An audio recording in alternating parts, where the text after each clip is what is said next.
Halacha Yomi, page 118. No, sorry, we're up to page 116. 48. One may open a door that has a bell or chimes on it that makes noise when the door is open, right? Sometimes people have these hanging flutes. And when the wind blows, it makes noise, or when you open the door, you go to some people's shops, they have a little bell that goes ring, not an electric one, just chimes, just real physical bells.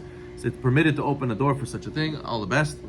49. One may pick up a Sefer Torah even though they have rimonim that have bells on it. It's not considered playing an instrument. On Simchat Torah, though, they should not take the rimonim and make noise with it to make music. That's not allowed.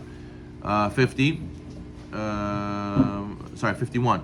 One who has a pet that has a bell attached to it must remove it or stuff the bell to prevent it from making noise on Shabbat. 53. One may not use a rattle or bells to calm down a baby. 54. It is permitted to whistle with one's mouth on Shabbat, but not with an actual whistle. But I think by Bukharians, the custom is not to whistle. They say it's bad to whistle. They say it brings dinim. I think I saw a source like this once, but okay, it's debatable. But the point is that it's permitted to whistle with your mouth on Shabbat. 55. One may not blow shofar on Shabbat. 56. One may use a hearing aid on Shabbat, provided it's turned on before Shabbat. Okay, 58. One may not set a timer on a stereo or a speaker that will turn on during Shabbat and play music. Okay, so even though you turned it on before Shabbat, or you set up a timer before Shabbat, you're not allowed to sit there and listen to music on Shabbat from the stereo. 59. One may not snap his fingers on Shabbat in a rhythm. However, one may snap his fingers in order to wake somebody up. 60. One may not clap his hands together on Shabbat in a rhythmic manner. This is not permitted even for the purpose of a mitzvah. Even though you're singing Kiyesh Mera Shabbat, that's not allowed. However, clapping in an abnormal manner is permitted, such as clapping the back of one's hand into the palm of the other. Even if it's not done for a mitzvah, that's also allowed. 61, you're allowed to clap to wake someone up from sleeping. 62, you're allowed to clap after a good speech on Shabbat or to applaud someone. Okay, 63, Chachamim prohibited shooing birds away from one's field by clapping, because it will lead to throwing rocks. In any case, it would be permitted to clap in a backhanded manner. 64. Even though singing on Shabbat is allowed, Chachamim made an enactment to prohibit dancing on Shabbat, out of concern that one might come to take out an instrument and provide musical accompaniment. What kind of dancing is not allowed? 65. The dancing that is prohibited on Shabbat involves skipping, hopping, jumping. Walking in a circle while singing is not considered dancing on Shabbat. What that means is that your both feet have to be on the ground. If you're already at 1 foot not on the ground, so then that's already considered dancing and it'll be a sur. Some places they like to do Kabbalat Shabbat, dancing around the bima.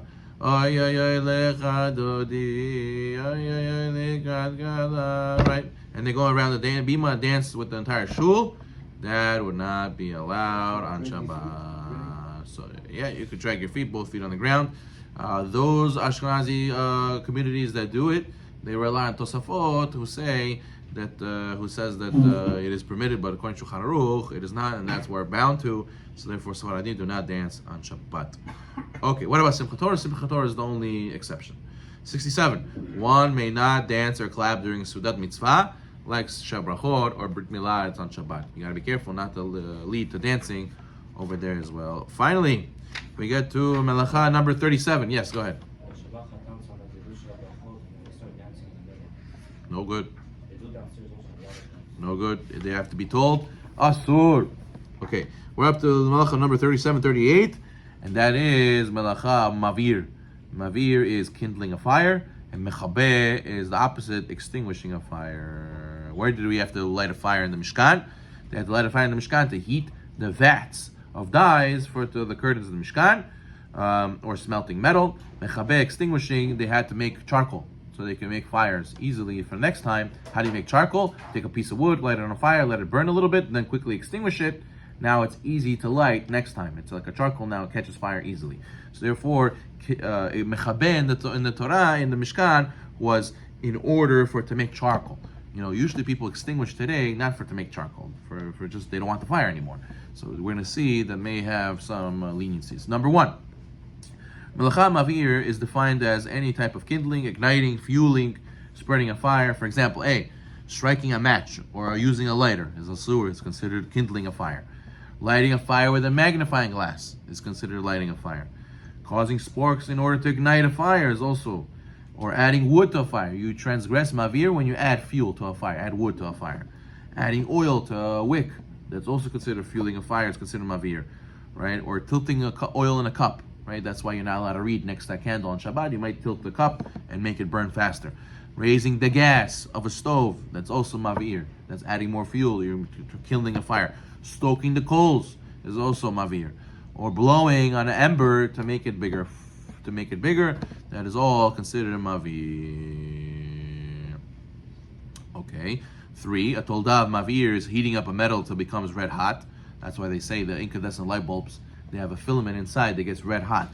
So that would be Mavir. That would be either Bishul or Mavir. It's going to be one of the two Melachot. Okay. Number 6. Mechabe. The biblical prohibition of Mechabe is done by extinguishing in order to create a coal. Rabbinically, all forms of extinguishing a fire are prohibited. So even if you don't have in mind to make a coal, it's still a sur midrabanan. Blowing out a fire, putting water on a fire, reducing the supply of fuel from the fire. Let's say I have a wick with an oil in a cup, and I spill out some of the oil, so it should burn out faster. That's mechabeh. It's extinguishing. Making a candle go out faster is also mechabeh, right? You're not allowed to even extinguish a fire on Shabbat if it's in the house and it's going to burn stuff down. You want to save your money. That's also not allowed. We're going to learn what you're allowed to save, what you're not allowed to save, right? Lowering the flame on a gas stove top, right? So all these things are considered extinguishing. And we're going to continue next time with this, but a person has to know that this is a big one, lighting a fire. It's interesting. We learned before that it says, Lo tavaru esh b'chol moshpatechem, right? It says in the Torah, do not light a fire in all your dwelling places on Shabbat. That's one of the melachot that is explicit in the Torah. So the heretics, they said that this means, the ones who didn't believe in the oral law, they said that this means that you cannot have a fire existing in your house. You have to have all fires off in your house. But then what happened is that the sages said, no, that's not true. If you light a fire before Shabbat, then you're allowed to keep it going on Shabbat. So from then, the Ramah says that from then became an enactment, a mitzvah, to eat hot food on Shabbat. Why? Because if you have hot food, how do you have hot food? It must be you have a fire running in your house.